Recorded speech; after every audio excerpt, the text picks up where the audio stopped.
राधे राधे दोस्तों। आज हम आपको सुनाएंगे एक श्रापित परिवार और एक लालची बेटे ने जब अपने पिता को मार डाला। बहुत ही अच्छी कहानी है। अगर आप हमारे चैनल पर नए हैं तो प्लीज़ हमारे चैनल को लाइक करें, सब्सक्राइब करें और शेयर करें।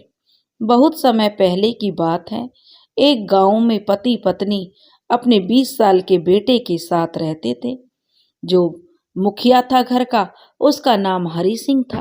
वह प्रतिदिन अपने घर से बाहर कहीं जाता था किसी कार्य के लिए।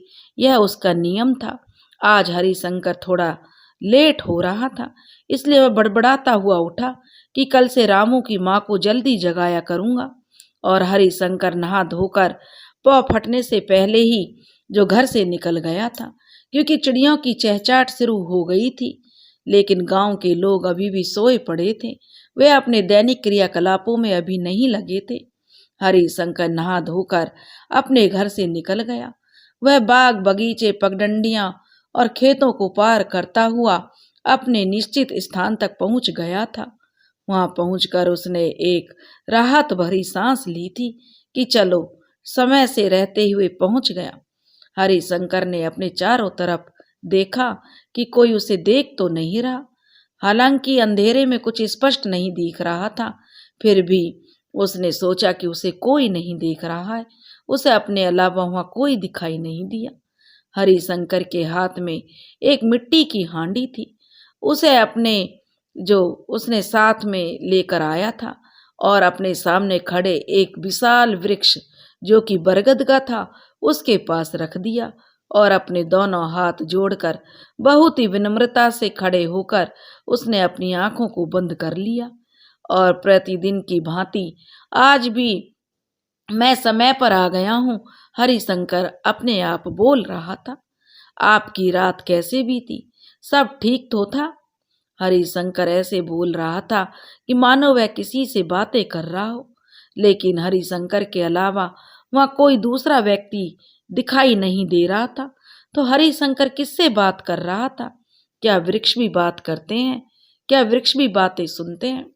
हरिशंकर ने भले ही चारों ओर दृष्टि डालकर तसल्ली कर ली थी कि उसे कोई नहीं देख रहा, परंतु वहां हरिशंकर के अतिरिक्त भी एक व्यक्ति था, जो रामू था, हरिशंकर का 20 साल का बेटा, जो उसे एक पेड़ के पीछे छुपकर दूर से देख रहा था। हरिशंकर को वृक्ष से बातें करते हुए देखकर रामू के आश्चर्य का ठिकाना नहीं रहा। उसने मन में सोचा, क्या पिताजी पागल हो गए हैं? वृक्ष से कौन बात करता है भला? बस यही तो वह रहस्य था जिसे मुझसे इतने साल से छिपा कर रखा है। बस इतनी सी बात के लिए मुझे आज तक पिताजी और माँ ने अपने खेतों तक नहीं आने दिया। रामू के हृदय में अपने पिता के लिए जो गुस्सा पनपने लगा था कि यह भी कोई बात है कि जो मुझे आज तक खेतों की तरफ नहीं आने देते हैं, एक पेड़ से बात करने के लिए। पिताजी का मुझे लगता है दिमाग चल गया है। रामू इन विचारों में ही अपने मन में मंथन कर रहा था कि अचानक से बहुत तेज गति से हवा चलने लगी। सारा वातावरण एक अजीब से रहस्य से भर गया। ये तो स्पष्ट था कि यह हवा का उमड़ना, ये पत्तियों का सरसराना सब कुछ सामान्य नहीं था। यह जो हवा चल रही थी, यह वह हवा नहीं थी जिससे मन में खुशी का संचार होता है। वायु चलने के बाद भी रघु को कुछ घुटन सी महसूस हो रही थी। उसको अपने मन में कुछ डर सा भी अनुभव हुआ। उसके बाद उसने आगे जो कुछ देखा उससे उसकी आंखें फटी की फटी रह गईं। हालांकि उसके स्थान पर कोई और व्यक्ति होता तो शायद बेहोश होकर गिर पड़ता, पर रामू को अपने कौतूहल को एक विराम देना ही था और वह वहीं डटा रहा और आगे की घटना को देखने लगा। उसने देखा कि जो हवा चल रही हो बहुत तेजी के साथ थी। पूरा वृक्ष हिलने लगा था। साथ ही वृक्ष की शाखाएं, उसकी पत्तियां, उसकी डालियां सब हिल रही थी। और जो मेन बात थी वह यह थी कि आसपास के सभी वृक्ष शांत थे, बल्कि हल्की उनमें हवा के जो चल रही थी, जो कि नॉर्मल हवा होती थी। पर बरगद का वह वृक्ष एक तरह से जैसे उस पर हलचल सी उमड़ रही थी। तभी एक बहुत ही भारी, रहस्यमय और दिल को कपा देने वाली आवाज सुनाई दी। उस अज्ञात अदृश्य आवाज से हरिशंकर के पूछे गए प्रश्नों का उत्तर दिया। उस आवाज ने कहा, हरिशंकर, मैं ठीक हूं, बिल्कुल वैसा ही हूं जैसा कल तुम मुझे छोड़कर गए थे। मुझे बहुत भूख लग रही है, मुझे कुछ खाने को दो। तो रामू को ये सोचने तक का अवसर नहीं मिला कि यह आवाज किधर से आ रही है, यह अदृश्य व्यक्ति कहाँ से बोल रहा है, यह किसका स्वर है, यह कोई प्रेत है। तभी उसने देखा बरगद का जो वृक्ष था एक विशाल दैत्य की तरह अपनी शाखाओं को भुजाओं की तरह सामने लाकर एक याचक की तरह उनमें आपस में जोड़ लिया। हल्का हल्का उजाला उभरने लगा था, परंतु अंधकार अभी भी बाकी था। सूरज देवता अभी प्रकट नहीं हुए थे। रामू की आंखें आश्चर्य से फटी की फटी रह गईं। उसकी सांस तो जैसे मानो अटक कर ही रह गई। कुछ भी आंखों के सामने जो उसके घट रहा था उसकी तो उसने कल्पना भी नहीं की थी। रामू की कुछ भी सोचने समझने की शक्ति अब जो जवाब दे चुकी थी, वो बस चुपचाप वहां खड़ा होकर आगे की घटना को देखता रहा। तभी उसने देखा उसके पिताजी हरिशंकर ने मिट्टी की हांडी जिसमें खीर थी उसे उस बरगद के वृक्ष के तने में बने हुए एक खोखल के अंदर रख दिया। इसके बाद उन्होंने अपनी दोनों हथेलियों को जो नमस्कार की मुद्रा में जोड़ लिया। उन्होंने अपनी आंखों को बंद किया और उसके बाद कुछ मंत्रों को बुदबुदाना प्रारंभ कर दिया। रामू को मंत्र स्पष्ट सुनाई तो नहीं दे रहे थे। रामू के पिताजी लगभग 5 मिनट तक उसी अवस्था में खड़े रहे थे। इसके बाद उन्होंने अपनी आंखें खोली। उसके बाद उन्होंने उस खोखल के अंदर हाथ डाला और मिट्टी की हांडी को बाहर निकाल लिया। आश्चर्य की बात तो यह थी कि मिट्टी की हांडी में अब खीर नहीं थी।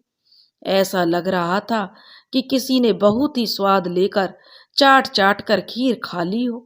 उस खाली हांडी में अब खीर के स्थान पर एक चांदी का सिक्का जगमगा रहा था। उसकी चमक और किरणें हांडी के बाहर तक आ रही थी। रामू से अब सहन नहीं हो सका।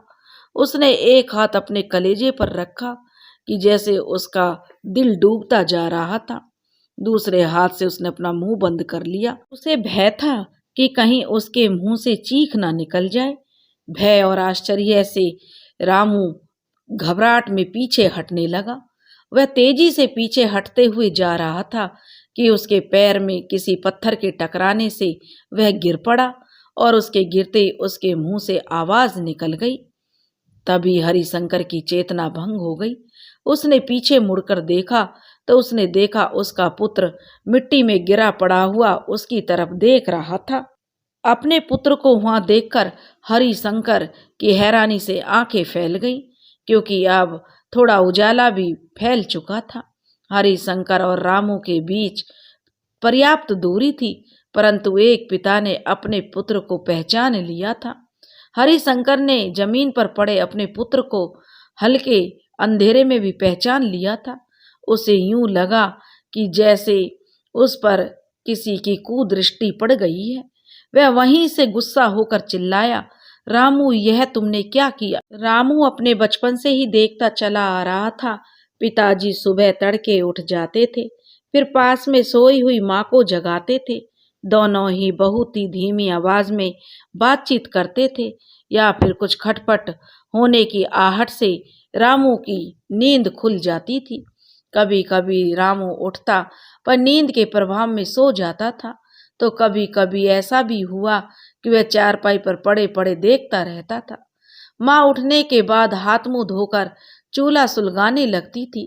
पिताजी कुएं पर जाकर नहाने धोने लगते थे। माँ खीर चूल्हे पर चढ़ा देती थी। पूरा घर खीर की सुगंध से महक उठता था, परंतु वो खीर खाने को कभी भी रामू को नहीं मिली थी। उस खीर को एक हांडी में परोसकर कपड़े से अच्छी तरह ढककर माँ पिताजी को देती थी और पिताजी सुबह सुबह मुंह अंधेरे ही खीर की हांडी हाथ में लेकर चले जाते थे। कई बार रामू ने अपनी माँ या पिताजी से पूछा था, माँ इतनी सुबह खीर क्यों बनाती हो? पर उसे कभी भी कोई संतोषजनक उत्तर नहीं दिया गया था। सदा ही यह कह दिया जाता, अरे बेटा, तूने कोई सपना देखा होगा, खीर तो बनी ही नहीं घर में। या कभी रामू यूं पूछता कि पिताजी कहाँ गए हैं, तो माँ उसे समझा देती थी कि वे तेरे पिताजी किसी जरूरी काम से गए हैं। धीरे धीरे रामू जैसे जैसे बड़ा होता गया, उसके मन में यह जिज्ञासा बढ़ती गई। अब उसे स्वयं कहकर बहलाना भी कठिन था। अब उसके प्रश्नों पर उसे यह कहकर डांट दिया जाता था, यह तुम्हारे जानने की बात नहीं है। इसके अतिरिक्त एक और बात थी जो रामू को बड़ी असामान्य लगती थी। इस समय रामू की अवस्था अब 20 बरस हो गई थी।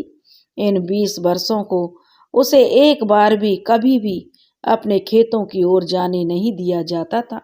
सच्चाई तो ये थी कि वो जानता ही नहीं था कि सच्चाई क्या है, कि उसके खेत किस ओर है। कई बार उसने अपने पिताजी से पूछा भी था कि पिताजी, वह अपने साथ उसे लेकर चलें, वह भी खेत पर जाना चाहता है, उसे भी अपने खेतों को देखना है।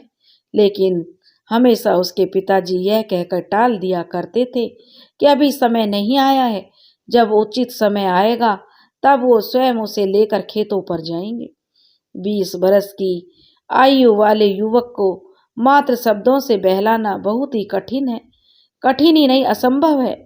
यही हरिशंकर ने भूल कर दी थी। रामू के मन में जिज्ञासा ने अब भयंकर रूप ले लिया था। कई दिन से रामू इस रहस्य को जानने का प्रयास करने लगा हुआ था। आज अवसर देखकर अपनी माँ से छुपकर रामू कुटिया से बाहर आ ही गया था। अपने ही पिता का चुपचाप पीछा करना उसे अटपटा तो लग रहा था, लेकिन मन में गलानी के भाव भी थे। साथ ही डर भी था कि कहीं पिताजी ने देख लिया तो सीधे लाठी से कूट देंगे। परंतु हर प्रकार के डर पर विजय पाकर उसने इस अनसुलझे रहस्य की सच्चाई को जान लेने का निश्चय कर ही लिया था। आज जो रहस्य उसके सामने खुलकर आया था, उसे पचाना उसके लिए तो असंभव था। फिर भी वो एक जो नवयुवक था, उसे यह जानने की बड़ी ललक थी। अभी रामू भूमि पर से उठा नहीं था। उसके पैर से चप्पलें छिटक कर दूर जा गिरी थी। उसके कपड़े भी धूल में सन चुके थे। हल्की ठंड में भी उसके माथे पर पसीना उभर आया था। उसके चेहरे पर डर का जो साया दिखाई दे रहा था। तभी उसके पिताजी उसकी ओर दौड़ते आए और कोई उपाय न देखकर रामू रोने लगा। पिताजी, मुझे क्षमा कर दीजिए, रामू रोते हुए कहने लगा। मैं दोषी हूँ, मैं आपके पीछे आया। मुझे नहीं पता था आप इस वृक्ष के प्रेत से बात करते हैं। आप भरोसा रखिए, ये रहस्य मैं किसी से नहीं बताऊंगा। कृपया मुझे क्षमा कर दीजिए। रामू हथेलियों को जोड़कर अपने पिता से क्षमा मांगने लगा। हरिशंकर ने अपने पुत्र को देखा और इस अवस्था में देखकर एक गहरी सांस भरी और क्रोध अब दया में बदल गया था। एक उसका मूर्ख पुत्र पर क्रोध करने से कोई लाभ भी तो नहीं था, उसे अपने पुत्र पर प्रेम आ गया। और हरिशंकर ने जो उससे कहा कि बेटा, समय आ गया है कि अब तुम्हें सब कुछ बता दूं। तुम पर्याप्त रूप से परिपक्व होने से पहले ही एक रहस्य के साक्षी बन चुके हो, इसलिए उचित यही होगा कि मैं तुम्हें सब सच बता दूं। मैं अपने वंश की परंपरा के विपरीत जाकर समय से पहले अपने परिवार से जुड़े एक रहस्य का उद्घाटन करता हूँ। बिना भयभीत हुए तुम जो मेरी बात ध्यान से सुनो। अब हरिशंकर ने पहले अपने बेटे रामू को हाथ से सहारा देकर उठाया। रामू ने अपने कपड़े झाड़े और दूर पड़ी हुई चप्पलों को उठाकर पहन लिया। अब वो थोड़ा सा सामान्य होने लगा था। डर अब उसके से दूर जाने लगा था। वो हवा के झोंके से धीरे धीरे उसका पसीना भी सूख गया था। हरिशंकर ने पीछे मुड़कर बरगद के पेड़ को प्रणाम किया और उससे विदा ली। फिर हरिशंकर ने रामू के कंधे पर अपना हाथ रखकर उस वृक्ष की विपरीत दिशा में चलना शुरू कर दिया और थोड़ी दूर जाकर एक दूसरे पेड़ के नीचे आसरा लेकर खड़ा हो गया। उसके बाद हरिशंकर ने अपने वंश से जुड़ी एक रहस्यमयी कहानी रामू को सुनानी शुरू की। हरिशंकर का स्वर बहुत ही गंभीर था। यूं लगता था कि जैसे वो अतीत की गहराई में जो विचरण कर रहा हो। वह बोल रहा था। हरिशंकर ने बताया, जब मेरे बाबा बहुत छोटे थे तो उनकी संगति कुछ अघोरी साधुओं के साथ हो गई थी। साधु दिन भर चिलम पीते, शिव साधना में रमे रहते, परंतु रात में वे शव साधना किया करते थे। मेरे बाबा बहुत मेधावी थे। उनकी निरीक्षण शक्ति बहुत ही सूक्ष्म थी। बहुत कम समय में उन्होंने उन ओघड़ बाबाओं से मात्र निरीक्षण द्वारा वो सब सीख लिया जो उस समय उसकी उम्र के बालकों के लिए सीख पाना संभव नहीं था। एक मृत शव से वापस आत्मा को कैसे डाला जाए और शरीर से आत्मा की अदला बदली किस प्रकार की जाए, इसका रहस्य मेरे बाबा जान चुके थे। ज्ञान यदि आयु के अनुसार दिमाग में उतरे तो सृजन करता है, परंतु यदि ऐसा ना हो तो यह विनाश की ओर धकेल देता है। यही मेरे बाबा के साथ हुआ। बाबा की उम्र उस समय मात्र 12 बरस थी। अब उनके मन में एक जो चूहल समा गई। इस ज्ञान का प्रयोग करने के लिए उन्हें किसी के शरीर की आवश्यकता थी। उन्हें प्रयोग करके देखना था कि वास्तव में ये मंत्र, ये सिद्धि प्रभावशाली है कि नहीं। उनके पड़ोस में एक 6 साल का बालक रहता था। उन्होंने उसी को अपने प्रयोग का साधन बनाने का निर्णय कर लिया।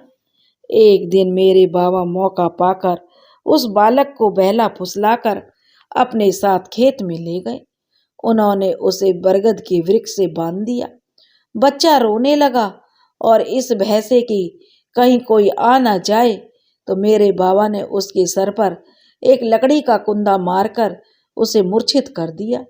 तब सांझ ढलने वाली थी और उन्होंने अपना कार्य प्रारंभ कर दिया। तभी एक कुत्ते को लेकर वे आए थे, जिसकी व्यवस्था उन्होंने पहले ही कर रखी थी। उन्होंने सब सिद्धि शुरू की। थोड़ी देर बाद सब साधना के मंत्रों के प्रयोग से उन्होंने दोनों की आत्मा की अदला बदली कर डाली। बच्चा होश में आने के बाद कुत्ते की तरह भौंकने लगा और कुत्ता बच्चे की तरह तोतली आवाज में बोलने लगा। यह देखकर मेरे बाबा की प्रसन्नता का ठिकाना नहीं रहा। उन्होंने अपनी सिद्धि पर इतना गर्व और घमंड हो गया कि वे भूल गए कि रात गहरा गई है और शीघ्र ही उन्हें आत्मा वापस डालनी होगी। वो ताली मारकर बच्चों की तरह खिलखिलाकर अपनी सफलता का उत्सव मना रहे थे। कभी वो बच्चे के पास जाते तो कभी उस कुत्ते के पास, कभी बालक को कुत्ते की तरह दुलारते तो कभी कुत्ते को बालक की तरह बातें करते।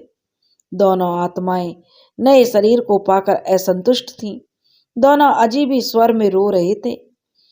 मेरे बाबा से याचना कर रहे थे, जिसे देखकर मेरे बाबा को बहुत आनंद आ रहा था। थोड़ी देर में बच्चे की माँ बच्चे को ढूंढती हुई वहीं आ पहुंची।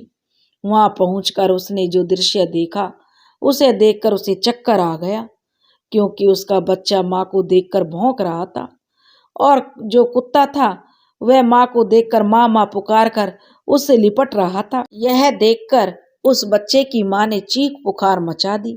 मेरे बाबा ने जैसे ही देखा कि मामला हाथ से बाहर जा रहा है और माँ के हाथों वह पिट भी सकते हैं, तो वे भागने लगे, परंतु बच्चे की माँ ने उन्हें पकड़कर उनकी बहुत पिटाई की। बाबा हाथ पैर जोड़कर क्षमा मांगने लगे, पर उन्होंने बच्चे की माँ को समझाया कि वो उन पर भरोसा रखे, वो अभी आत्मा की अदला बदली वापस कर देंगे। माँ ने, जो बच्चे की माँ थी, उसने अपने आंसू पोंछ लिए और मेरे बाबा की बात पर विश्वास कर लिया और वह एक किनारे बैठकर इंतजार करने लगी। पर जब मेरे बाबा आत्मा को वापस डालने को हुए तो हड़बड़ी में कुछ मंत्र गलत पड़ गए। अब दोनों शरीरों से आत्मा तो निकल गई, परंतु वापस अपने अपने शरीरों में नहीं पहुंच सकी। हड़बड़ाकर बाबा ने फिर दूसरे मंत्र पढ़े, पर कुछ भी असर नहीं हुआ। फिर उन्होंने मंत्रों को सीधा उल्टा सब प्रकार पढ़ डाला, परंतु जिस प्रकार एक डॉक्टर शल्य चिकित्सा करता है और उस पर कमी आ जाती है तो मामला हाथ से फिसल जाता है, उसी प्रकार मेरे बाबा के हाथ से दोनों निर्जीव शरीर एक मृत शरीर में बदल चुके थे। अब उस बच्चे की माँ का धैर्य जवाब दे चुका था। बच्चे की माँ ने बेटे के निर्जीव और आत्मविहीन शरीर को गोद में उठाकर रोते चिल्लाते हुए अघोरी साधुओं बाबाओं की तरफ दौड़ी। उनके यहाँ पहुंचने से उन्हें आधा घंटे का समय लगा। वहां पहुंचकर उस माँ ने रोते रोते उसने पूरी कहानी उन्हें कह सुनाई। अघोरी साधुओं के गुरु बाबा ने जैसे ही यह सुना कि उनकी सिद्धि को किसी ने चोरी से सीख लिया है और उसका दुरुपयोग किया है, वे आपे से बाहर हो गए। उन्होंने तुरंत मेरे बाबा को बुलावा भेजा। स्वयं को सबके साथ लेकर उसी बरगद के वृक्ष के नीचे वहां अग्नि अभी भी जल रही थी और एक कुत्ते का शव पड़ा हुआ था। पूरे वातावरण में मुर्दानगी का बसेरा था। अघोरी गुरु बाबा ने फिर से अग्नि को जागृत किया और मंत्रोच्चार प्रारंभ किया। एक और बालक का शव था तो एक और कुत्ते का शव था, परंतु यह दुर्भाग्य था, अधिक समय बीत जाने के कारण शरीर का क्षय होना आरंभ हो चुका था। कुत्ते के शरीर को तो गिद्ध थोड़ा बहुत नोच भी चुके थे। बहुत प्रयास करने के बाद भी आत्मा अपने शरीरों में वापस नहीं आई थी। बच्चे की माँ बहू थी जो दया दृष्टि से अघोरी बाबा की ओर टकटकी लगाए देख रही थी। उसे पूरी आशा थी कि गुरु बाबा उसके बेटे को वापस जिंदा कर देंगे। अघोरी गुरु बाबा ने हाथ जोड़ते हुए उस महिला की ओर एक हारी हुई दृष्टि से देखा। फिर बहुत ही कष्ट के साथ उन्होंने कहा, माता, मुझे क्षमा कर देना। मैंने बहुत कोशिश की, परंतु मैं तुम्हारे बेटे को वापस नहीं ला सका। चलो अपने बेटे के अंतिम संस्कार की तैयारी करो। अघोरी बाबा के ये डूबे हुए शब्द सुनकर वह माँ दहाड़ दहाड़ कर रो पड़ी। गुरु बाबा के चरणों में लौट गई। रो रो कर कहने लगी, कुछ भी करिए बाबा, मेरा बेटा वापस ला दीजिए। मैंने बड़े जतन से बहुत व्रत उपवास रखकर यह बेटा पाया था। मेरा इकलौता बच्चा था। मेरे तो पति भी भगवान को प्यारे हो चुके हैं। मेरी जिंदगी का यही बेटा एकमात्र सहारा था। अघोरी बाबा ने उसे सांत्वना दी और दुखी मन से आगे बढ़े। 4 कदम की दूरी पर सभी लोग मेरे बाबा को पकड़कर बैठे हुए थे। मेरे बाबा का हृदय उस मार्मिक दृश्य को देखकर पश्चाताप की अग्नि में जल रहा था। उसको इस बात का बहुत धक्का लगा था कि उन्होंने खेल खेल में एक बच्चे की जान ले ली। अघोरी बाबा की दृष्टि जैसे ही मेरे बाबा पर पड़ी, उनके आंखों में क्रोध की ज्वाला धधक उठी। उन्होंने अपना कमंडल उठा लिया और कमंडल से कुछ जल अपनी अंजुली में लिया और मेरे बाबा को श्राप दे दिया कि हे दुष्ट बालक, तूने हमारे साथ रहकर विश्वासघात किया है। तूने विद्या की चोरी से पाने का प्रयास किया है। इतना ही नहीं, इस विद्या का दुरुपयोग भी किया है। जा तू शीघ्र ही अल्प मृत्यु को प्राप्त हो जाएगा और मरने के बाद तेरी आत्मा को कभी भी मुक्ति नहीं मिलेगी। जब तक ये सृष्टि है तो इसी बरगद के वृक्ष पर प्रेत बनकर निवास करेगा। जल के छींटे मेरे बाबा के शरीर पर जहां जहां गिरे वहां वहां उनकी त्वचा जल उठी। शीघ्र ही उन पर फफोले उभर आए। बाबा के शरीर में बहुत ज्यादा जलन होने लगी। घबरा कर मेरे बाबा रोने लगे। अघोरी बाबा के जो चरणों में मेरे बाबा लोटपोट होकर क्षमा मांगने लगे। मेरे बाबा के जो पिताजी थे वे भी अब वहां आ पहुंचे थे। उन्होंने पूरे मामले की जानकारी उन्हें लग चुकी थी, परंतु जब उन्होंने देखा कि उनके बेटे यानी कि मेरे दादाजी को श्राप दे दिया गया है तो वे स्वयं भी अपने ऊपर नियंत्रण नहीं रख सके और अघोरी बाबा के चरणों में उन्होंने अपना सिर रख दिया। जो मेरे दादाजी के पिताजी थे वे एक सम्मानित व्यक्ति थे। पूरा गांव उन्हें विशेष सम्मान देता था। यही नहीं, पूरे परिवार की कई पीढ़ियों से गांव में अच्छी इज्जत और प्रतिष्ठा थी। इस साधु सन्यासियों को घर में बुलाकर जो मेरे दादाजी के पिताजी ने कई बार उनका मान सम्मान बढ़ाया था, भोजन भी करवाया था। मेरे दादाजी के पिताजी बोले, गुरु बाबा, यदि एक बार भी मुझे पता चल जाता कि मेरा बेटा आप लोगों की संगति में जा रहा है तो मैं उसी समय उसे रोक देता। अघोरियों ने उसे क्यों अपने साथ उठने बैठने दिया? अकेले उसी की भूल तो नहीं है। अब आप उसे क्षमा कर दीजिए और अपना श्राप वापस ले लीजिए। अघोरी गुरु बाबा मेरे दादाजी के पिताजी की बात सुनकर बोले, राम रतन, यदि मुझे पता होता कि यह तुम्हारा पुत्र है तो मैं कभी भी इतना कठोर नहीं होता, परंतु अब तो शब्द बाण की तरह निकल चुके हैं, अब लौट नहीं सकते। उसे विद्या के साथ खिलवाड़ करने का दंड तो भुगतना ही होगा। मेरे दादा के पिताजी बिलख उठे। अघोरी गुरु बाबा के चरणों में उन्होंने पकड़ लिया और कुछ भी उपाय करिए कहने लगे। प्रभु, गुरु बाबा, यह मेरा इकलौता पुत्र है, यह चला गया तो मैं क्या करूंगा? अघोरी बाबा को जो मेरे बाबा के पिता पर दया आ गई। कुछ देर तक वे आंख बंद किए कुछ विचार करने लगे। उसके बाद उन्होंने कहा कि जा, तेरे पुत्र की मुक्ति तेरे पुत्र का पुत्र ही कराएगा। बाबा के जो पिताजी बोले, बाबा मैं कुछ समझा नहीं। तो अवघड़ बाबा कहने लगे, यानी कि तेरे पुत्र की अल्पायु कुछ अधिक आयु पूर्ण होने के बाद होगी। तुझे पुत्र शोक नहीं होगा और मरने के बाद इस बरगद के वृक्ष पर यह प्रेत बनकर तब तक रहेगा जब तक इसके पुत्र की मृत्यु नहीं हो जाती। कहने का मतलब यह है कि तेरे पुत्र की आत्मा को मुक्ति दे रहा हूं मैं, परंतु मेरा श्राप तो टल नहीं सकता, इसलिए कुछ अवधि के लिए तेरे वंश में जब तक एक पुत्र की मृत्यु नहीं होती, पिता को प्रेत बनकर इस वृक्ष पर रहना होगा। पुत्र की मृत्यु के पश्चात पुत्र प्रेत बनकर इस वृक्ष पर निवास करेगा और पिता की योनि जो प्रेत योनि से उसे मुक्ति मिल जाएगी। मेरे बाबा के पिताजी ने प्रश्न किया, मतलब इसका यह हुआ कि मेरे बेटे के दिए गए श्राप का अंश इसकी आने वाली पीढ़ियों को बांट दिया गया है, जिससे कोई भी मुक्त हुए बिना ना रहे। अघोरी बाबा बोले, आपने सही समझा और दूसरा कोई उपाय मेरे पास नहीं है। मेरे दादाजी के पिताजी ने फिर कहा, परंतु गुरु बाबा, इस जघन्य अपराध के बाद गांव में हमारा हुक्का पानी बंद हो जाएगा। हर पीढ़ी के बालक समय से पूर्व मृत्यु और मृत्यु के बाद प्रेत बनने के भय से सामान्य जीवन व्यतीत नहीं कर सकेंगे और ये वृक्ष एक प्रेत को सदा ढोते रहने के कारण हमारे पूरे खेतों को बंजर कर देगा।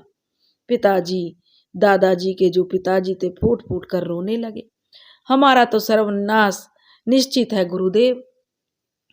अघोरी बाबा कहने लगे, शांत रहो राम रतन। इस बरगद के वृक्ष की जड़ों में के जो नीचे जहाँ खुदाई करके भी नहीं पहुंचा जा सकता, वहाँ एक चांदी के सिक्कों का खजाना है। प्रेत को मुक्ति तक जिलाए रखने के लिए प्रतिदिन खीर की भेंट देनी होगी और बदले में प्रेत तुम्हें प्रतिदिन एक चांदी का सिक्का देगा, परंतु उस चांदी के सिक्के की कमाई के 3/4 भाग निर्धनों में बांटकर ही उसका उपयोग किया जा सकेगा। गिनती के 10-12 लोग वहां पर उपस्थित थे, जिनमें अधिकतर अघोरी गुरु महाराज के शिष्य ही थे। बच्चे की मां के अतिरिक्त 2-3 लोग ही इस रहस्य के साक्षी बने, जिन्हें अघोरी गुरु बाबा ने प्रतिज्ञा दिलवाकर इस रहस्य को वहीं कीलित करा दिया। गांव में पीढ़ी दर पीढ़ियां बीत गईं, यह रहस्य कभी बाहर नहीं आ सका। बस समय आने पर हमारे अपने वंश के पिता जो होते हैं अपने पुत्र को उचित समय आने पर इस रहस्य को बता देते हैं। हरिशंकर ने रहस्य की सारी परतें उधेड़ कर रख दी थी। सूरज आकाश के ऊपर चढ़ाया था, चिड़ियों की चहचहाट पूरे वातावरण में गूंज रही थी। रामू ने सारी कथा सुनने के बाद राहत की लंबी सांस ली। बस यही बात और इतनी सी बात के लिए इतना बड़ा रहस्य, इतना रोमांच, इतना झूठ। अरे पिताजी, यह सब बीते हुए कई सौ साल की बात है। अब उस श्राप का कितना असर होगा यह तो कोई पता नहीं। रामू की ने बड़ी ही दृष्टता से कहा, और जैसे ही वह अपने पिता की बात को अनसुना करके आगे बढ़ गया। हरिशंकर को अपने बेटे की यह बात बिल्कुल भी अच्छी नहीं लगी थी। उसने अपने परिवार से जुड़ी एक अत्यंत महत्वपूर्ण घटना उसे बताई थी, पर रामू ने उसे बस एक अनजाने की तरह जो सुन लिया था। और हरिशंकर जानता था उसका पुत्र बचपन से ही एक जिद्दी और हठी बालक था। उसे दूसरे के कहे अनुसार चलना कतई पसंद नहीं था। रामू आगे आगे चला जा रहा था। उसे जिस रहस्य को जानना था वह उसे पता चल चुका था। अब उसकी जिज्ञासा शांत हो चुकी थी। अब वहां कुछ और बाकी नहीं था।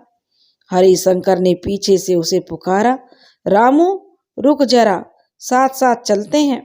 आगे आगे क्यों भाग रहा है? और क्या करूं? रामू ने कहा, पिताजी आप आते रहना, मैं जा रहा हूं। लेकिन घर वापस जल्दी भी तो पहुंचना है। वैसे भी आपको तो बताना था जो आप बता चुके हैं। रामू एक पेड़ की जो उसने एक डाली को तोड़ लिया और उसे गोल गोल घुमाते हुए आगे बढ़ा जा रहा था। हरिशंकर को उसके लक्षण कुछ अच्छे नहीं लग रहे थे। उसे इस बात का पूरा अनुमान था कि रामू अब इस रहस्य को पचा सकने लायक पर्याप्त परिपक्व नहीं हुआ है। सबसे अधिक चिंता उन्हें इसी बात की थी कि कहीं ये रहस्य वह अपने किसी मित्र को न बता दे। साथ ही हरिशंकर को ये लगा कि अभी थोड़ी देर पहले जो बेटा रो रो कर क्षमा मांग रहा था, अब देखो कितनी नालायकी पर उतर आया है और उसे अनसुना करके भागा जा रहा है। हरिशंकर ने उसे फिर से पुकारा, रामू मैं कहता हूँ रुको, और मुझे तुमसे कुछ कहना है। रामू के पांव यह सुनकर अब रुक गए। वह पीछे मुड़कर अपने पिताजी के निकट आने की प्रतीक्षा करने लगा। हरिशंकर हाँफते हुए उसके निकट पहुंच गया और एक कसकर एक तमाचा उसे रसीद कर दिया। दुष्ट, तुझे तनिक भी गलानी नहीं हुई कि तूने एक निषेध कार्य किया है जिस पर तू ऐंठता हुआ चला जा रहा है। रामू इस थप्पड़ के लिए बिल्कुल तैयार नहीं था। वह अपने गाल को सहलाता हुआ रह गया। हरिशंकर क्रोधित हुए आगे बोले, सुन, आज के बाद भूल के भी कभी अपने खेत की ओर मत आना और ना ही मेरा पीछा करने का प्रयास करना। जब सही समय आएगा तब ही तुम इधर आ सकते हो, उससे पहले नहीं। यह बात गांठ बांध कर रख लो। रामू ने इस बार कुछ नहीं कहा। दूसरी बार इस रहस्य की भनक किसी अन्य बाहरी व्यक्ति को न लगे। अगर ये धन हमारे हाथ में नहीं रहेगा, हरिशंकर ने आगे कहा। तो रामू ने चुपचाप सुन लिया और सिर झुकाकर घर की ओर पिताजी के साथ चलने लगा। इस दिन के बाद रामू के दिमाग में सदा इस घटना के विषय में कुछ ना कुछ जो विचार चलते रहते थे। उसके मन में तरह तरह के विचार और प्रश्न और जिज्ञासाएं उमड़ती रहती थी। उसका मन बार बार उसके खेतों की ओर, उसी बरगद के वृक्ष के नीचे दौड़ जाता था। उसके पैर कितनी बार उसी दिशा में उठ पड़ते थे, परंतु पिताजी के मारे गए चांटे की याद उसे वहीं रोक लेती थी। बचपन में रामू ने सदा जो गरीबी में जीवन व्यतीत किया था, बहुत वर्ष पहले की बात है। उसे याद था कि जब उसका कुर्ता बिल्कुल फट गया था, तब माँ ने बड़ा ही सकुचाते हुए उसके पिता को टोका था, अजी सुनो, अपने लिए तो हम कैसे भी कपड़ों से काम चला लेते हैं, पर रामू के लिए तो एक दो अच्छे वस्त्रों की जोड़ी ला दो। उसे याद है उस समय पिताजी ने हाथ में चांदी का सिक्का होते हुए भी जो उनके हाथ पर चमक रहा था, पिताजी ने कहा था उसे आदत डालने दो, अभी हमारे पास धन नहीं है। उसके बाद पिताजी चले गए और सिक्के के बदले में चंद रुपए लेकर आए थे। उन रुपयों से अधिकतर धन उन्होंने निर्धनों में बांट दिया था। जो रुपए बचे थे उनसे थोड़ा राशन लेकर आए थे। बालक रामू को ये समझ नहीं आया था कि धन के होते हुए भी पिताजी इतना झूठ क्यों बोल रहे हैं कि उनके पास धन नहीं है। ऐसा कितनी बार हुआ था, किसी भी वस्तु की मांग करो तो पिताजी यही कहते थे कि धन का अभाव है और सारा टाल देते थे। कभी भी उन्होंने यह नहीं कहा कि मैं अपने बेटे की इच्छा को पूरी करूं। हमेशा धन के अभाव का जो कह देते और बात को टाल देते। रामू सोचने लगा, जब बरगद के वृक्ष पर प्रेत रूप में उसके बाबा ही विद्यमान हैं, तो वो क्यों नहीं हमें एक से अधिक सिक्के दे देते, क्योंकि हम इतनी निर्धनता में जीवन व्यतीत कर रहे हैं। एक दिन साहस बटोरकर रामू ने यह प्रश्न अपने पिताजी से पूछ लिया, पिताजी, जब बरगद के वृक्ष की जड़ों में कभी भी खत्म नहीं होने वाला धन छिपा है, तो प्रेत बाबा हमें प्रतिदिन एक सिक्का ही क्यों देते हैं? यदि हम उनसे और सिक्के मांगे तो क्या वो हमें और नहीं देंगे? क्या उन्हें अच्छा लगता है उनके परिवार वाले इतनी गरीबी में रहें? वो हमें अधिक सिक्के भी तो दे सकते हैं, हम पूरे गांव में खूब धनवान बन जाएंगे। हरिशंकर ने रामू की ओर देखा और उसका लालच उन्हें दिखाई दे रहा था। फिर हरिशंकर ने सोचा कि अभी रामू को इतनी समझ नहीं है, इसलिए उसकी बचकानी बात समझकर उसे माफ कर दिया और उस बात को जाने दिया। उसे समझाना तो चाहा कि देखो रामू, यही परंपरा है अपने वंश की। हमारे परिवार का मुखिया पुरुष अपनी निर्धारित आयु सीमा से पहले ही मृत्यु को प्राप्त हो जाता है। उसके बाद वो वृक्ष पर प्रेत रूप में बैठकर जो भी हमें भरण पोषण के लिए सिक्का देता है, उसे हम दान स्वरूप रख लेते हैं। वैसे यह मत भूलो कि लालच सदैव विनाश के कगार पर ले जाता है। रामू कहने लगा, पिताजी, ये लालच कहाँ है? हमारे पास तो इतना अभाव है कि हम छोटी छोटी इच्छाएं भी पूरी नहीं कर पाते। एक बार कोशिश करके तो देखिए, प्रेत बाबा से विनती तो कीजिए। रामू ने अपनी बात पर जोर देते हुए कहा। तो हरिशंकर ने कठोर स्वर में कहा, रामू, अच्छा यही होगा कि इस ओर से तुम अपना ध्यान बिल्कुल हटा लो। जब सही समय आएगा तब इस विषय में सोचना। अभी इसी विषय में सोचने की बीच हमारी कोई बात नहीं होगी और इस विषय में कोई बातचीत करना भी नहीं। पर पिताजी, वो सही समय कब आएगा? रामू ने अधीर होते हुए पूछा था। तो हरिशंकर ने उसकी इस बात का कोई जवाब नहीं दिया और उसने अपनी लाठी उठाई और घर से बाहर निकल गया। समय अपनी गति से धीरे धीरे सरकता रहा। 3-4 साल गुजर गए। रामू एक सुंदर सुडौल शरीर वाला नौजवान युवक में परिवर्तित हो चुका था। उसके जीवन में प्रकृति ने नए रंग बखेरने शुरू कर दिए थे। बगल के गांव से एक लड़की रामू के घर के निकट एक परिवार में रहने के लिए आई थी। लड़की बहुत ही रूपवती थी। जो भी उसे एक बार देख लेता, उसका सलौना मुख उसके दिमाग में बसे जाता था। ऐसे में रामू कुछ अलग थोड़े ही था। लड़की एक बकरी के बच्चे के पीछे दौड़ती हुई रामू की कुटिया तक आ पहुंची थी। रामू बाहर खड़ा कुएं से पानी निकाल रहा था और तेज गति से आती हुई लड़की पानी से फिसलती हुई अपना वेग नहीं थाम सकी थी और धड़ाम से गिर पड़ी थी। रामू ने कुएं की मुंडेर से पीछे मुड़कर ज्यों ही देखा तो देखता रह गया। लड़की के मुख की जो सौंदर्य था वह उस पर सम्मोहित हो गया।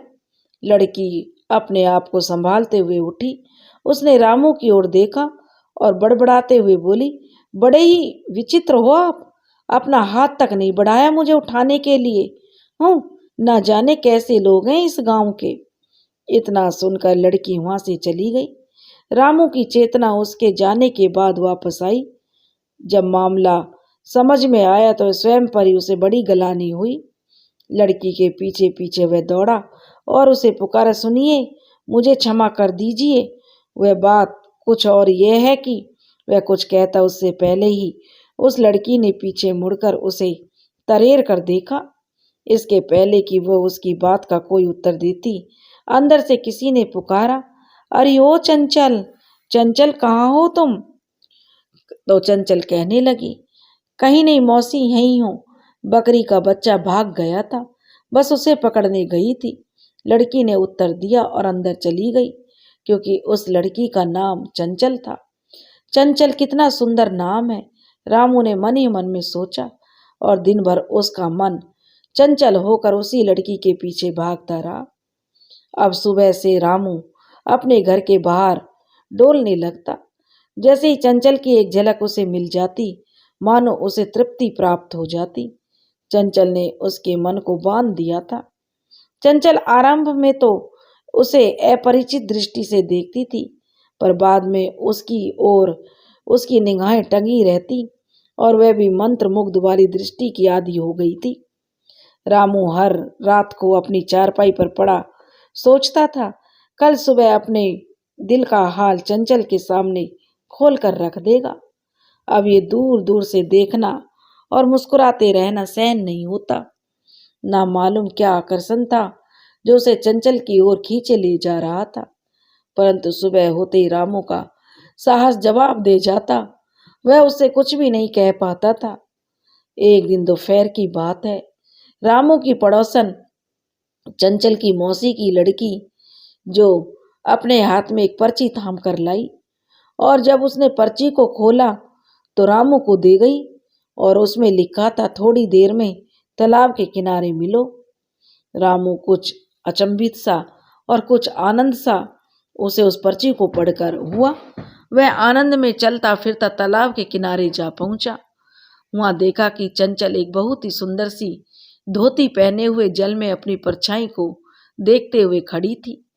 रामू धड़कते दिल से उसके पास पहुंचा। अपनी लंबी चोटी पर हाथ फिराते हुए चंचल ने पूछा, रामू से, क्यों जी, ये सुबह शाम मुझे क्यों ताका करते हो? क्या अच्छा लगता है ये सब?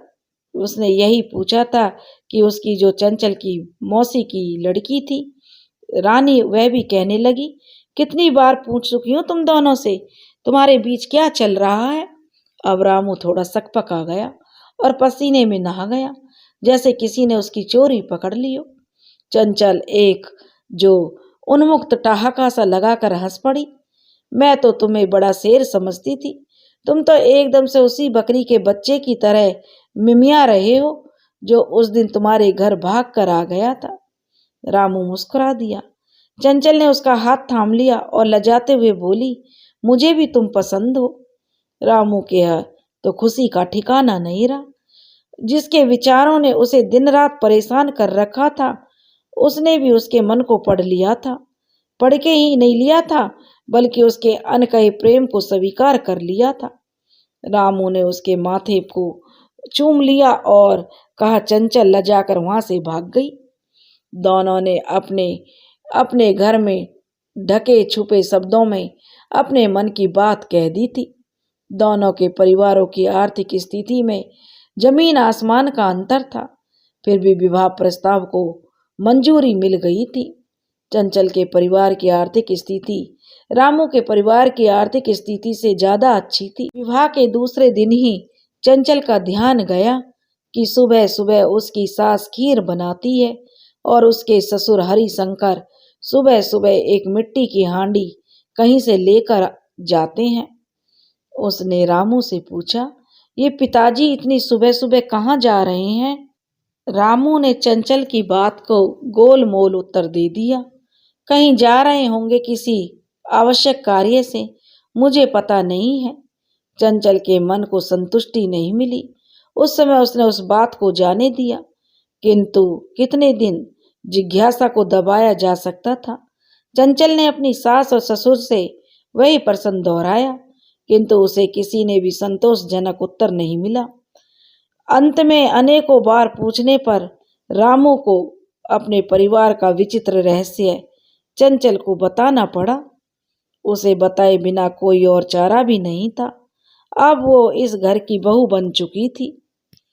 चंचल को इस अनोखे रहस्य के विषय में पता चला तो उसके विस्मय का ठिकाना नहीं रहा। वो नाम से ही नहीं, स्वभाव से भी चंचल थी। वो हट करने लगी कि उसे भी अपने खेतों और उस अद्भुत वृक्ष को देखने जाना है। बड़ी मुश्किल से रामू ने उसे समझा बुझाकर शांत कराया था। इसी बीच चंचल की मौसेरी बहन रानी का विवाह हो गया। विवाह के कुछ दिनों बाद जब रानी अपने मायके आई तो चंचल उससे मिलने गई। गहनों और आभूषणों और महंगे वस्त्रों से लदी रानी को देखकर चंचल के मन में सूल सा गड़ गया। उससे बात करते करते उसने लज्जा से धोती का आंचल कुछ यूं ओढ़ लिया जैसे वह अपनी निर्धनता उससे छिपा कर लेना चाहती थी। विवाह के पहले दोनों बहनों में जरा भी अंतर नहीं था, भेदभाव कुछ नहीं था। आज विवाह के बाद उनकी आर्थिक स्थिति अलग अलग थी। उनके बीच एक गहरी खाई खड़ी कर दी थी।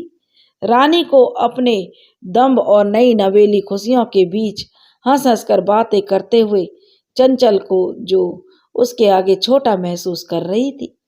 उस दिन बहुत उदास होकर चंचल अपने घर वापस आ गई। दिन भर उसका मन उचटता रहा। प्रेम के वशीभूत होकर उसने अपने जीवन का निर्णय तो कर लिया था, कुछ भी आगे पीछे सोचा नहीं था।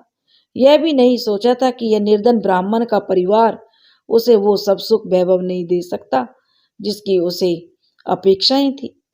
कुएं से पानी की बाल्टी खींचती हुई चंचल की आंखें आंसुओं से भर उठी। तभी उधर से रानी निकल कर जा रही थी। रानी ने चंचल को देखा तो फिर से बातें होने लगी। रानी कहने लगी, अरे चंचल दीदी, हमारे घर में तो बहुओं को कुएं से पानी खींचने की मनाही है। इसके लिए मेरे ससुर ने एक कहारिन रखी हुई है। रानी फूलती हुई सी खुशी खुशी सारी बातें बता रही थी, लेकिन चंचल का दुखी हृदय रेत के ढेर के समान था। उसकी हल्की सी ठेस से वह भरभरा कर गिर पड़ा। रानी के शब्द चंचल के मन पर वान से लगे। उसके आंसू आंखों से रुक नहीं रहे थे, इसलिए वह बाल्टी को छोड़कर दौड़ती हुई अपने घर में अंदर घुस गई। रानी एकदम से भौचक्की सी उसे खड़ी हुई देखती रह गई। उसी रात को जब रामू अपने घर लौटा तो उसने देखा कि चंचल की आंखें कुछ सूजी हुई थी, वह कुछ रूठी हुई सी भी थी। भोजन देते समय भी चंचल ने कुछ पूछा न कुछ कहा, चुपचाप थाली परोसकर पंखा झलने लगी थी। रामू ने भोजन का ग्रास मुंह में डाला और पूछा, क्या बात है चंचल, सब ठीक तो है? चंचल ने उसकी बात का कोई उत्तर नहीं दिया, चुपचाप उदास चेहरा लिए पंखा झलती रही। रामू ने हाथ में लिया हुआ दूसरा ग्रास वापस थाली में रख दिया और फिर पूछा, चंचल क्या हुआ, किसी ने कुछ कहा है क्या? अपनी स्त्री की कोमल कलाई रामू ने बड़े स्नेह के साथ सीने से लगा ली। चंचल ने पंखा वहीं भूमि पर पटक दिया और पूछा, आपने मुझे विवाह की रात्रि चांदी की पायल देने का वचन दिया था, उसका क्या हुआ? रामू मंद मंद मुस्कुराया, कहने लगा, अच्छा ये बात है मेरी महारानी, इस बात पर रूठी हुई है, मैं कोशिश कर रहा हूं चंचल। तो चंचल कहने लगी, रहने दीजिए, कहाँ की महारानी, दूसरे घरों की स्त्रियां महारानी कहलाती हैं तो महारानी जैसी रहती भी हैं।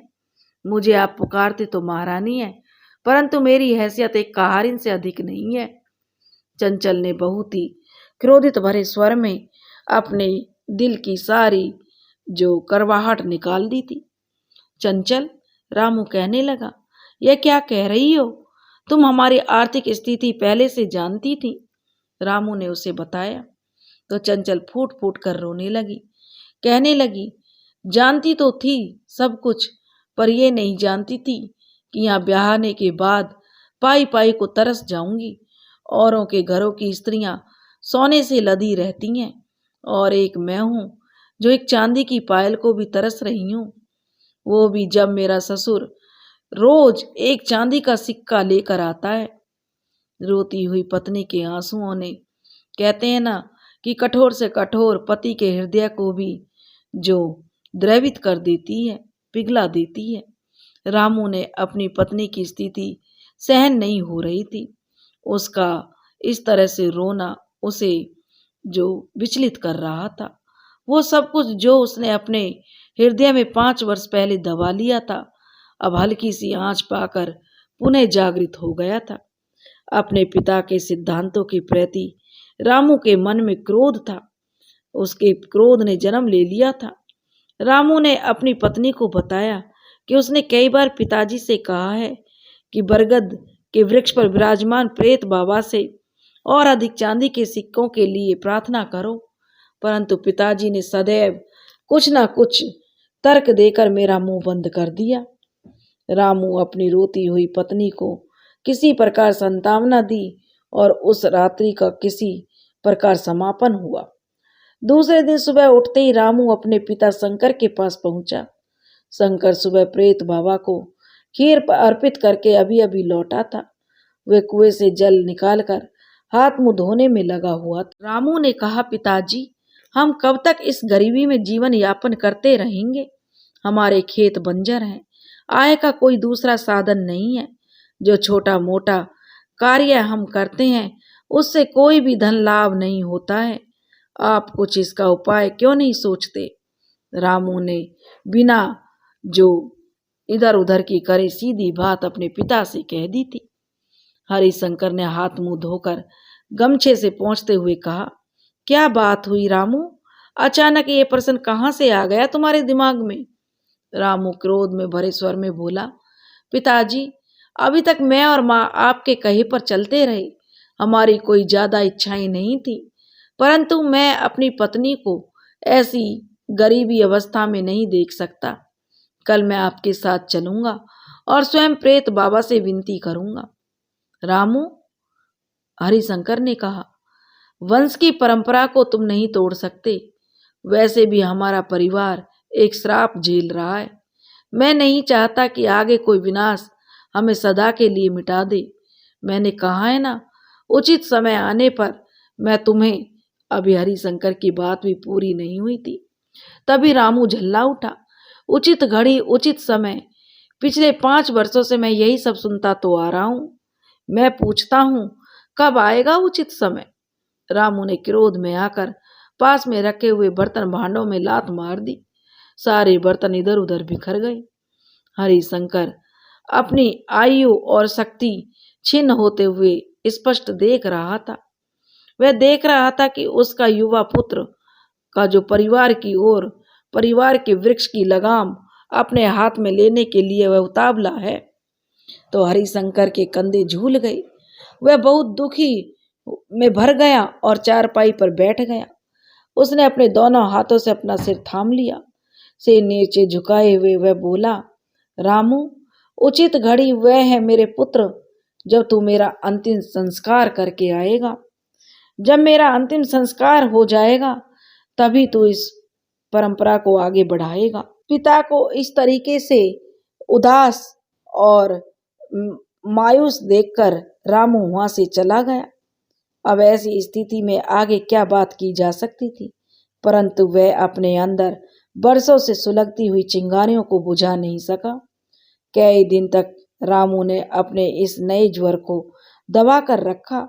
उसके सामने उसकी रूठी हुई पत्नी भिनकते हुए घर का सारा कामकाज करती निपटाती रहती। पत्नी जब नंगे पांव पूरे घर में दौड़ती भागती चौका बासन झाड़ू बुहारी करती रहती तो रामू के हृदय पर भार बढ़ता जाता। कम से कम एक सुंदर सी मोटी सी चांदी की पायल की रुंझुन ही उसके पैरों का सौंदर्य बढ़ा देती। क्या ये इतना असंभव कार्य है जिसके लिए मन महसूस कर रहना पड़े? एक दिन की बात है, रामू की माँ घर में स्थापित छोटे से मंदिर के सामने बैठी रामचरितमानस का पाठ कर रही थी। उसकी आवाज घर आंगन में गूंज रही थी। तभी रामू वहां आ गया। माँ, माँ, वह अपनी माँ को पुकार रहा था। उसकी माँ ने हाथ से इशारा किया और कुछ देर ठहर जाने के लिए संकेत किया तो रामू कहने लगा, माँ, मुझे वह बरगद के नीचे जो पिताजी मंत्र पढ़ते हैं वह चाहिए। जब रामू की माँ पूजा समाप्त करके उठी तो रामू अपनी माँ को गौर से देख रहा था। उसकी माँ ने हल्के पीले रंग की सूती साड़ी धोती से सर तक पहनी हुई थी। माँ के शरीर पर कहीं भी कोई आभूषण नहीं था, बस गले में एक छोटा सा चांदी का मंगलसूत्र पड़ा हुआ था। माँ ने पूरा जीवन इसी प्रकार से तप करते हुए बिता दिया। रामू को एक विचित्र सी घृणा हुई। उसने मन ही मन संकल्प लिया कि उसकी पत्नी इस प्रकार का जीवन नहीं जिएगी। तब उसकी माँ पूजा पर से उठी और कहने लगी, रामू क्या बात है? रामू कहने लगा, माँ मुझे वह मंत्र दे दो जिसे पिताजी बरगद के पेड़ के नीचे बोलते हैं। तो रामू की माँ कहने लगी, बेटा मंत्र तुझे अभी नहीं दिया जा सकता, हर फसल समय आने पर ही अन्न देती है। माँ यह कहकर वहां से चली गई और पीछे रह गया रामू अपने असंतोष के ज्वार के साथ। उसे लगने लगा कि उसके माता पिता दोनों ही उसके साथ नहीं है। कोई भी ना तो उसकी बात को समझ रहा है, ना ही कोई उसकी मन की स्थिति को। एक बार प्रेत बाबा से विनती करने में क्या हानि है, ये उसकी समझ से परे था। ना वे स्वयं कह करते हैं और ना ही वे मुझे जाने देते हैं। इन्हीं सभी विचारों में झूलता हुआ रामू एक दिन शाम के समय सबसे छुपते छुपाते अपने बरगद के वृक्ष के नीचे पहुंच गया। वहां खड़े होकर उसने देर तक बरगद के वृक्ष को निहारा। बरगद के नीचे की मिट्टी को अपने हाथों से उसने ऐसे सहलाया जैसे कि उसके नीचे गड़े खजाने को सहला रहा हो। फिर उसने अपनी दोनों बाजुओं को फैलाकर वृक्ष को अपने आलिंगन में बांध लिया। उसकी इच्छाओं ने उसके मन में इतना रोष और इतनी विवशता भर दी थी कि उसकी आंखों से आंसू बहने लगे और वह कहने लगा, हे वृक्ष बाबा, हे प्रेत बाबा, हमारा परिवार बहुत कष्ट झेल चुका है, अब तो इस गरीबी का अंत कर दो, हमें अधिक धन दे दो जिससे हम सब सामान्य जीवन जी सकें। इसके बाद रामू ने बड़ी आस के साथ जो बरगद के वृक्ष के खोखल में हाथ डाला कि क्या पता बरगद के ऊपर विराजमान उसके प्रेत बाबा ने उसे देख लिया हो। क्या पता उनका जो हृदय अपने पोते के दुख को देखकर पिघल गया हो। परंतु जैसे ही वृक्ष था वैसे ही वह निर्जीव प्राणी की तरह खड़ा था। उसकी प्रार्थना का कोई भी उत्तर नहीं मिला था। अब रामू वहां से निराश होकर दुखी मन से अपने घर लौट आया था। उस दिन के बाद रामू के मन में रोज नई नई योजनाएं आती थीं। उसका दिमाग इन्हीं विचारों में उलझा रहता था कि किस प्रकार उस वृक्ष के नीचे दबे खजाने को हथिया लिया जाए। खजाने को खोदने का विचार उसके मन में आया, परंतु यह कार्य माता पिता से छुपकर करना असंभव था। एक रात में इस कार्य को निपटा पाना असंभव था। तब दूसरा उपाय क्या था? या तो कुछ ऐसा हो कि उस वृक्ष की देख रेख का अधिकार उसको ही मिल जाए, वही खीर लेकर जाए और मंत्र पढ़े और सिक्का लेकर आ जाए। एक रात भोजन के बाद रामू अपनी पत्नी चंचल के साथ विश्राम कर रहा था। उनके बीच अब जो नाराजगी थी वह थोड़ी कम हो गई थी। दोनों के बीच थोड़ी थोड़ी बातचीत आरंभ हो गई थी। रामू चारपाई पर सीधे लेटे लेटे ऊपर छत की तरफ तकते हुए बोला, जानती हो चंचल, मैं बरगद वाले प्रेत बाबा से तुम्हारे लिए विनती करने गया था, परंतु कुछ हुआ नहीं। चंचल चुप रही। गर्मी बढ़ रही थी, मच्छर भी बहुत थे। चंचल चुपचाप पंखा झलती रही। रामू ने करवट बदलकर उसकी ओर मुख कर लिया और तब आगे बोला, ये मैं तुम्हारे लिए तुम्हें इसलिए बता रहा हूँ कि कहीं तुम ये ना समझो कि मैं कोई कोशिश नहीं कर रहा हूँ। मैं दिन रात बस इसी योजना में लगा रहता हूँ कि किस प्रकार तुम्हारे लिए कुछ कर सकूं। चंचल ने छोटा सा उत्तर दे दिया। पिताजी से भी बात की थी चंचल मैंने, परंतु उन्होंने ऐसी बात बता दी कि आगे कुछ कहने को ही बाकी नहीं रहा। चंचल को अब जिज्ञासा हुई। उसने पूछी, क्या बताया था पिताजी ने? तो रामू कहने लगा, यही कि उचित समय आएगा तो वह सब बता देंगे, लेकिन वह उचित समय कब आएगा? तो वह कहने लगा, जब पिताजी का अंतिम संस्कार करके आऊंगा। रामू ने जो बता दिया। पिताजी का अंतिम संस्कार, यह तो बहुत दुखद है, चंचल बोली। वही तो बात है, रामू कहने लगा, कैसी विडंबना है। यदि मुझे अपने जो वृक्ष का अधिकारी बनना है तो मुझे अपने पिता की मृत्यु की प्रतीक्षा करनी होगी। रामू थोड़े दुख के साथ बोल रहा था। तो तुमने बताया कि तुम्हारे परिवार के मुखिया पुरुष की अचानक मृत्यु हो जाती है, चंचल कहने लगी। तुमने बताया तो था। तो रामू कहने लगा, हाँ यह तो सच है। जो भी निर्धारित आयु होती है उससे 10-15 साल पहले ही किसी कारण से अकाल मृत्यु उस परिवार के मुखिया की हो जाती है। रामू इतना बताते बताते किसी गहरी सोच में डूब गया। अच्छा, चंचल ने कहा और दूसरी ओर करवट लेकर सो गई। अकाल मृत्यु, इधर रामू सोचने लगा, अकाल मृत्यु तो कैसे भी हो सकती है। वैसे भी मरने के बाद तो प्रेत बनकर अपनी शेष आयु तो पूरी करनी ही है, तो क्यों ना अभी। रात गहराती गई और रात के अंधियारे में रामू की सोच पर भी जो काला रंग उड़ेल दिया था। रामू के मन में अब भयानक विचार आ गया था। रामू दूसरे दिन जब सोकर उठा तो उसके पिताजी बरगद के वृक्ष का नियम पूजन करके आ चुके थे।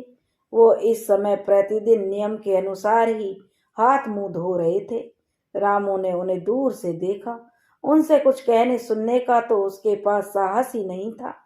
सो उसकी इच्छा उसके दरवाजे के पीछे रखी उसने अपनी लाठी उठाई और बाहर निकल गया। दिन भर रामू यहाँ वहां डोलता रहा। उसके मन में विचित्र विचित्र विचार आ रहे थे। उसका जीव चाट हो चला था। अब वह गांव के तालाब के किनारे जाकर बैठ गया और गहरी सोच में डूबे हुए तालाब में कंकड़ पर कंकड़ फेंकते जा रहा था। शाम हो चली थी। चारों ओर अंधेरा छाने लगा था।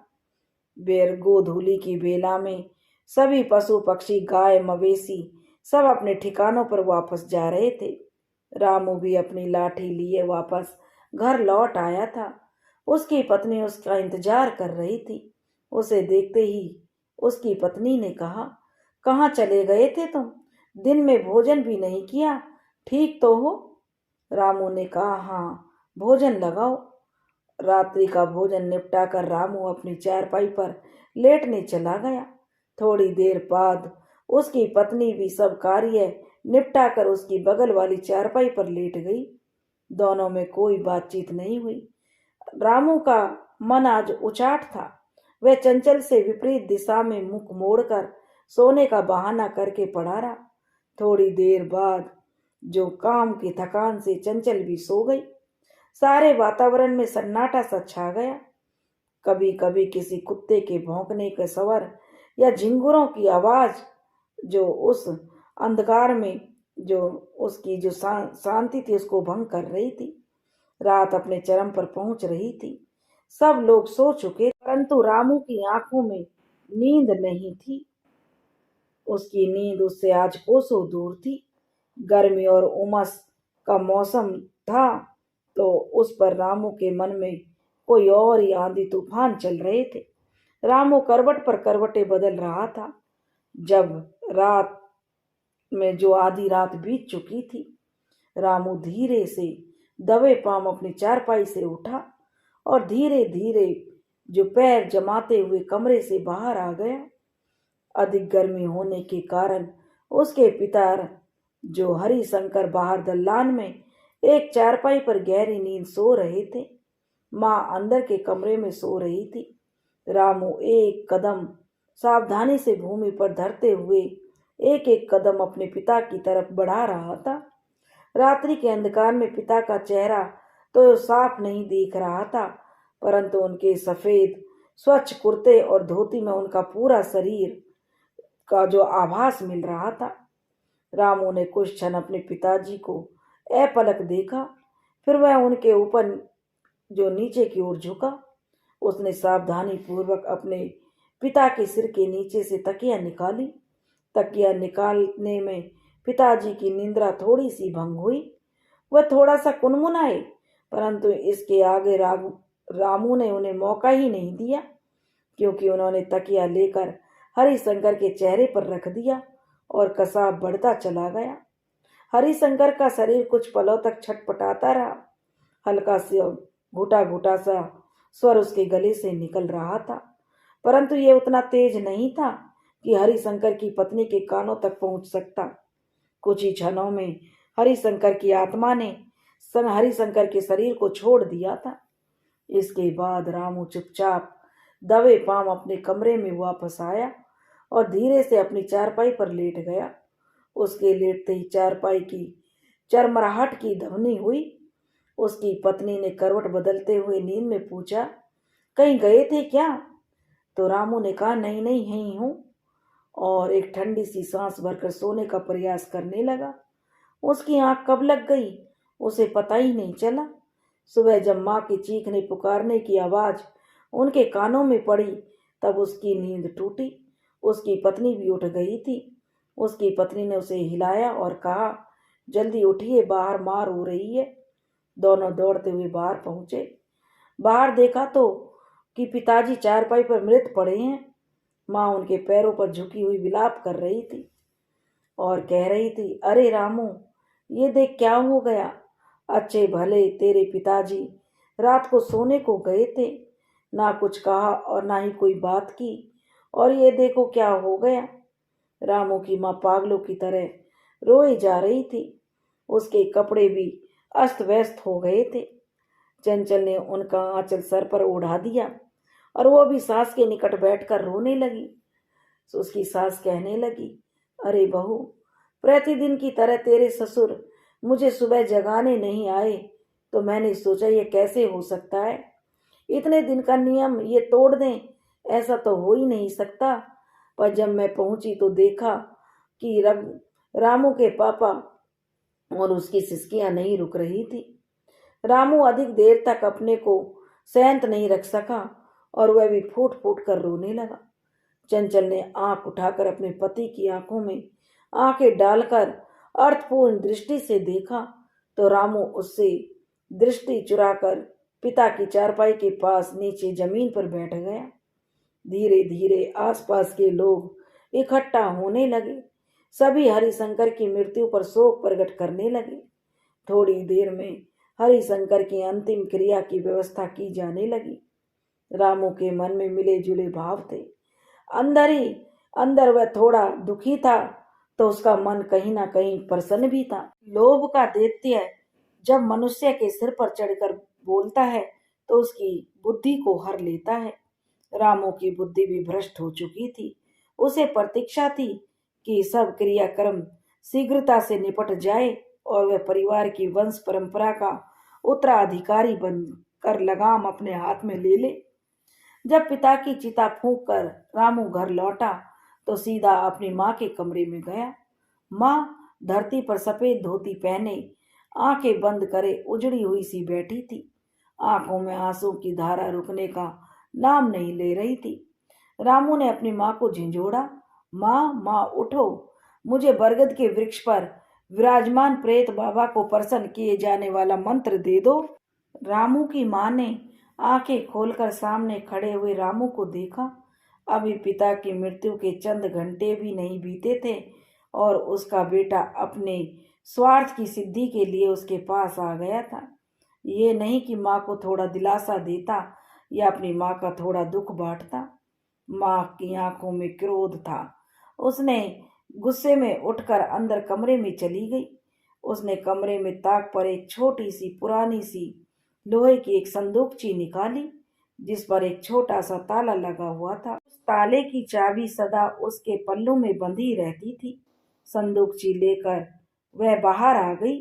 उसने चाबी समेत संदूकची रामू को सौंप दी। रामू, तेरी तमन्ना पूरी हुई, ले इसे रख। इसमें अघोरी गुरु बाबा का हाथ का लिखा एक मंत्र है, उसे अच्छी तरह से याद कर लेना। फिर यह संदूकची बंद करके इसकी चाबी बहू को दे देना। कल से सुबह उठकर खीर बनानी होगी और तू खीर लेकर खेत में जाएगा।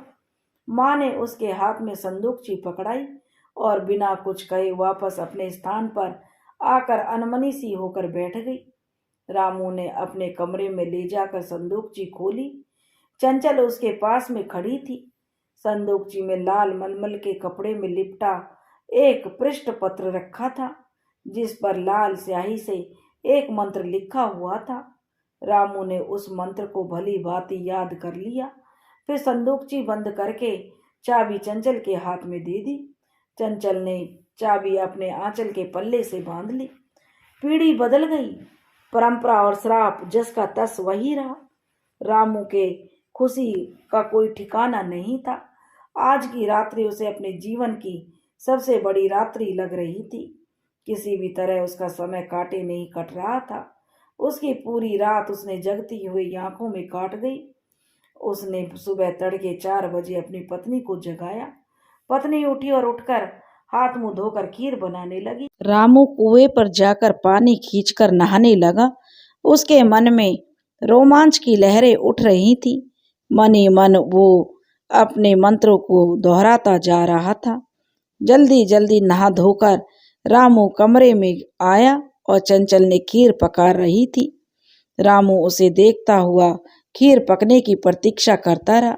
खीर पकने के बाद चंचल ने खीर मिट्टी की हांडी में संभाल कर परोस दी। उसका मुंह एक कपड़े से बंद कर दिया, जैसे उसकी सास करती थी। रामू प्रसन्नता के साथ अपने पिता की तरह कुर्ता धोती पहने, खीर की हांडी हाथ में उठाए सुनसान रात्रि में निकल पड़ा। दाएं बाएं उसने सावधानी पूर्वक दृष्टि डाली कि कहीं कोई उसे देख तो नहीं रहा। थोड़ी दूर जाने पर कुत्तों का एक झुंड उसे देखकर भौंकने लगा। यह वही कुत्ते थे जो उसके पिता को भी परेशान करते थे। वास्तव में यह कुत्ते उसी कुत्ते के वंशज थे जिसे इस परिवार के बाबा ने अकाल और दर्दनाक मृत्यु दे दी थी। रामू ने कंकड़ उठाए और कुत्तों को मारकर दूर भगाया। फिर खुशी के साथ जल्दी जल्दी कदम रखता मैदान, खेत और खलिहानों को पार करता हुआ अपने खेत की मुंडेर तक पहुंच गया। बरगद का वृक्ष अपनी पूरी विशालता के लिए खड़ा था। रात्रि के अंधकार में वह और अत्यधिक रहस्यमय लग रहा था। रामू ने बरगद के वृक्ष के नीचे तने से सटाकर खीर की हांडी रख दी। फिर हाथ जोड़कर वहां खड़ा हो गया। रामू ने पूरे शरीर में जो आज उसे खुशी की लहर उठ रही थी, उसे थोड़ा भय भी लग रहा था। जिस घड़ी की उसने बहुत ही इंतजार किया था, इतने वर्षों से आज वह घड़ी आ गई थी। रामू ने बरगद के वृक्ष को प्रणाम किया और बोला, पिताजी आप कैसे हैं? मुझे क्षमा कर दीजिए, मुझे आपको असमय मृत्यु के मुंह में भेजना पड़ा। मुझे इस बात का बहुत पश्चाताप है। आपको तो अकाल मृत्यु भोगनी ही थी, वो किसी न किसी रूप में तो आती। आप दुखी मत होइए पिताजी। रामू ने अपने घड़ियालू आंसू बहाने आरंभ कर दिए। पिताजी आप सुन रहे हैं ना? चिंता मत करिए। जब मेरे पास बहुत धन हो जाएगा तब मैं आपकी याद में एक स्मारक बनवा दूंगा। रामू ने आगे बोला। तभी वातावरण में अत्यधिक रहस्यमय हो चला। तीव्र गति से हवा चलने लगी, वृक्ष की शाखाएं हिलने लगी, पत्तों की सरसराहट वहां एक विचित्र सा डर और आतंक पैदा कर रही थी। अपनी पूरी विशालता लिए जैसे ही एक दैत्य में परिवर्तित हो गया पूरा वृक्ष। परंतु आश्चर्य, इस बार वृक्ष ने अपनी शाखाओं को भुजाओं की तरह आपस में वैसे नहीं जोड़ा जैसे रामू ने देखा था जब उसके पिताजी यहाँ पूजा करने आते थे। पिताजी ने यह सब वृक्ष से विनती की थी तो वृक्ष अपनी शाखाओं को भुजाओं की भांति जोड़कर एकाएक एक याचक के रूप में खड़ा हो गया था। एक गंभीर, भारी, विचित्र और रहस्यमय स्वर, किंतु क्रोध भरे स्वर ने पूरे वातावरण को हिला डाला। मुझे बहुत भूख लगी है, मुझे कुछ खाने को दो। रामू ने कहा।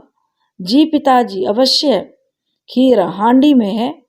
बरगद के वृक्ष के खोखल के अंदर रखकर भली भांति उसने रख दी। उसके बाद उसने हाथ जोड़कर आंखें बंद करके उसके बाद जिस मंत्र को उसने अच्छी तरह से याद कर लिया था, जिसे वह पिछले कुछ घंटों से मन में लगातार दोहराता चला आ रहा था, उसे स्पष्ट शब्दों में उसने बोलना शुरू कर दिया। मंत्र समाप्त करने के बाद कुछ घड़ी उसने प्रतीक्षा की। फिर बहुत ही खुशी और उत्सुकता के साथ उसने वृक्ष की खोखल में हाथ डाला और मिट्टी की हांडी बाहर निकाल ली। मिट्टी की हांडी में खीर खाई जा चुकी थी। हांडी बिल्कुल साफ हो चुकी थी, पर आश्चर्य, घोर आश्चर्य, उसकी तलहटी में चांदी के सिक्के के स्थान पर पड़ा था एक भद्दा टेढ़ा मेढ़ा गंदा सा पत्थर का टुकड़ा। अब रामू के क्रोध का कोई ठिकाना नहीं रहा। उसने मिट्टी की हांडी वृक्ष के तने पर दे मारी। मिट्टी की हांडी के टुकड़े टुकड़े होकर भूमि पर बिखर गई और रामू क्रोध में कहने लगा, झूठे धोखेबाज ढोंगी। और उग्र होकर वह पागलों की भांति बरगद के वृक्ष को जो गालियां देने लगा। बरगद का वृक्ष तो अपने अटल विशालता को लिए अचल खड़ा हुआ था। रामू अपनी करने का दंड उसे मिल चुका था। अब आगे उसे किसी अन्य प्रकार के अपशगुन का भय बरगद के वृक्ष पर विराजमान प्रेत को प्रतिदिन खीर अर्पित करनी ही पड़ती थी। परंतु अब उसको कभी सिक्का नहीं मिला था, क्योंकि उसने अपने पिता की हत्या करके उसे समय से पहले मौत के घाट उतार दिया था। उसका पिता अपने नियम का पक्का था और अपने नियम से ही वह अपना सिद्धांतों पर चलकर अपने परिवार का गुजारा कर रहा था। उसके परिवार को जो श्राप मिला था, लेकिन रामू ने लालच में आकर अपने पिता की हत्या करके उस परंपरा का जो त्याग किया था और उस परंपरा को उसने लालच में बदल दिया था। दोस्तों, इसलिए रामू को उसकी करने का फल मिला। रामू ने अपने पिता को मारकर अच्छा नहीं किया था। उसने उसे बेसमय ही मृत्यु के गाल में समा दिया था। अकाल मृत्यु का उस परिवार को श्राप था, लेकिन रामू ने अपने पिता को उससे पहले ही अकाल मृत्यु दे दी थी, जिसका खामियाजा रामू को भुगतना पड़ रहा था। अब रामू की स्थिति बिल्कुल दयनीय हो गई थी। पहले तो उसके पिता को चांदी का रुपया मिलता था, जिससे उनका परिवार में 2 वक्त का खाना जुटता था, लेकिन अब उनकी भूख को मरने की नौबत आ गई थी। दोस्तों, करनी का फल मिलता है। रामू को उसके लालच का फल मिला। अगर आप हमारे चैनल पर नए हैं तो प्लीज़ हमारे चैनल को लाइक करें, सब्सक्राइब करें और शेयर करें। राधे राधे।